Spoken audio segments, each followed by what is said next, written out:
Ako se nekad pitate koje je to pravo vrijeme za sadnju voćaka, odgovor je sigurno prije barem 5 godina.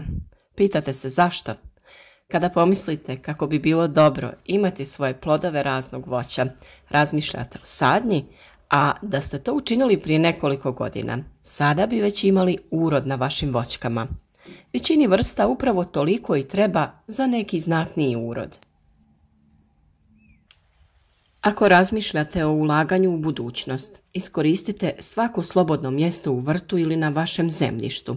Ne mora to biti neko veliko drvo, može biti neka patuljasta vrsta, a može se i orezivati kako ne bi bilo invazivno. Također možete uzgajati neke grmolike biljke. Svakako je to dobra investicija gledajući na stanje i nestabilnost tržišta u današnje vrijeme. Upravo danas ćemo govoriti o temi kada je najbolje vrijeme za sadnju voćaka i razlozima koji određuju vrijeme sadnje. Kada razmišljate o vrsti voćaka koje želite uzgajati, prvo što morate uzeti u obzir jeste koliko će pojedino stablo narasti i sa koliko prostora vi raspolažete. Druga stvar koja se obavezno preporučuje jeste da kupite sadnice od provjerenih proizvođača ili prodavača. Ukoliko želite saznati više o uzgoju voća i povrća, zapratite naš kanal i budite u toku sa radovima na vrijeme. Pričamo o uzgoju, zaštiti, prihrani biljaka. Imate dosta video savjeta o voću, pa će o toj temi biti još govora u narednom periodu. Svakoj pojedinoj temi ćemo posebno posvetiti vrijeme. Govoriti ćemo o načinima sadnje, o zaštiti biljaka, o orezivanju, okopavanju te prihranjivanju.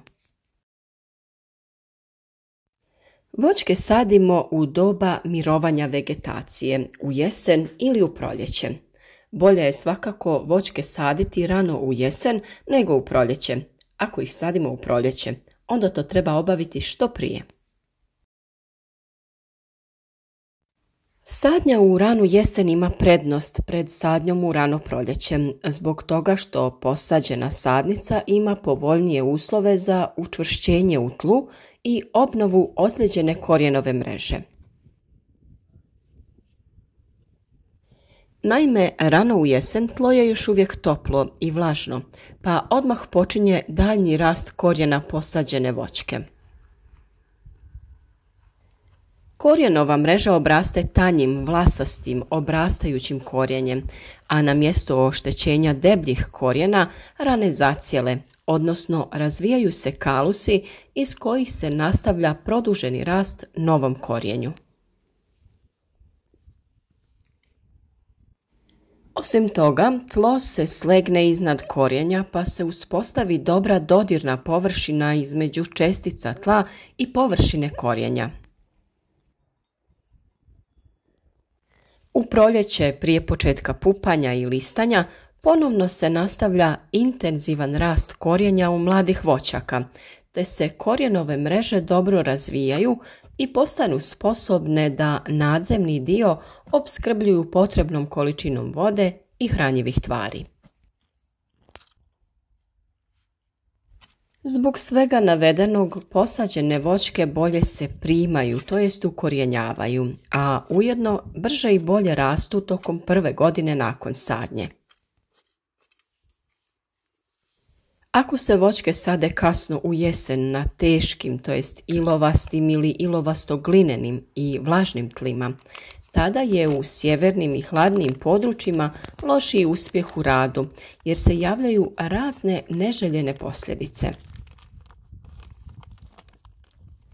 Naime, ako voćke kasno sadimo, kada je tlo već hladno i odviše vlažno, onda neće odmah početi rasti i obnavljanje korijenja, niti će obrasti novim vlasastim korijenjem, već tek u proljeće kada se tlo zagrije.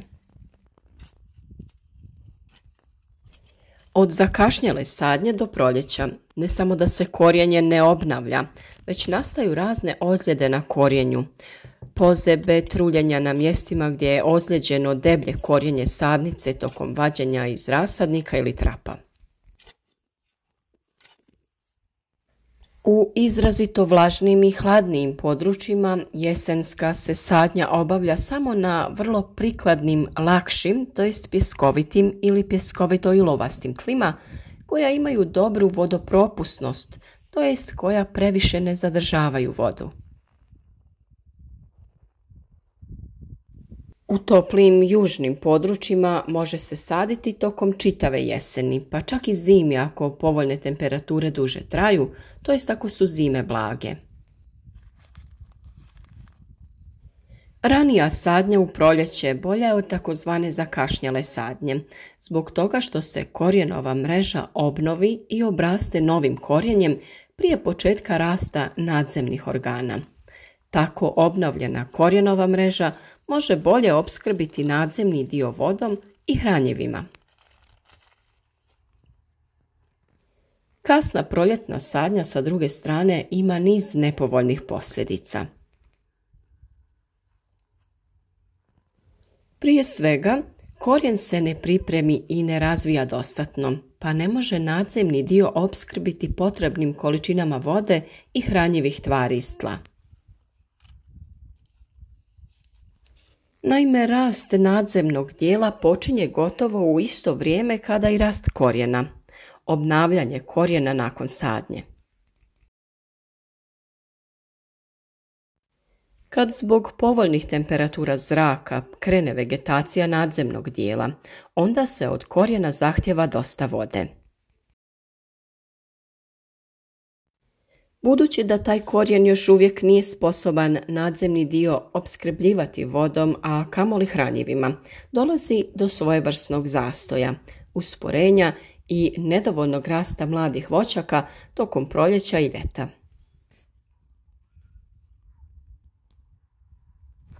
Tada mlade voćke u prvoj godini nakon sadnje ne postignu dobru, a često ni zadovoljavajuću razvijenost.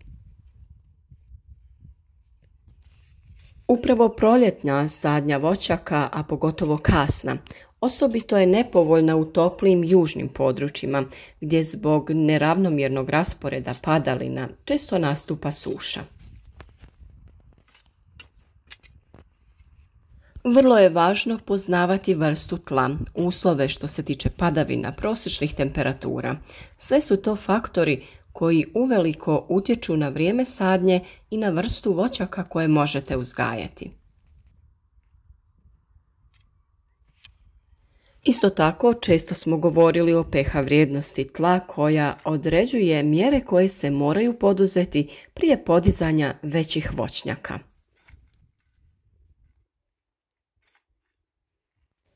Upravo tlo ima najveći utjecaj na uspjeh proizvodnje, pa je tako i analiza zemljišta, to jest određivanje količine makro i mikroelemenata koje tlo sadrži, vrlo bitna za krajnji rezultat. Planiranje je također vrlo važno i pravilno iskorištavanje zemljišta za što bolje razvijanje pojedinih voćaka. Ukoliko želite što bolje iskoristiti prostor koji imate, možete između visokih voćaka posaditi grmoliko voće, a ispod njega čak možete posaditi i jagode. Na ovaj način biljke različitih visina rastu u idealnom suživotu, a vi na manjem prostoru imate veću količinu plodova i uzgajate različite kulture. Samim tim sebi osiguravate voćne vrste različitog vremena dospijevanja, te imate svježe voće duži vremenski period. Kao što sam i na početku videa rekla, o temi uzgoja voćaka imate već dosta video savjeta na našem kanalu, ali svakoj temi ćemo posvetiti još vremena. Naravno, sve u cilju kako bi što više ljudi odlučilo da uzgaja voće i povrće, jer uz naše savjete stvarno ćete uvidjeti da to nije teško. Zapratite naš kanal, kliknite na zvonce kako bi o svakom novom videu savjetu dobili obavijest. Ostavite like ili podijelite video koji vam se sviđa sa vašim prijateljima na društvenim mrežama jednostavnim klikom na share. Svi vaši prijedlozi ili neka pitanja su uvijek dobrodošli u komentarima. Pišite nam sve što vas zanima ili kako vi sadite voćke. Pišite nam i otkud nas sve pratite kako bi znali načine rada koji se primjenjuju diljem svijeta. Drago nam je da nas zbližava ovako jedna lijepa tema i svima vam šaljemo lijep pozdrav do sljedećeg videa.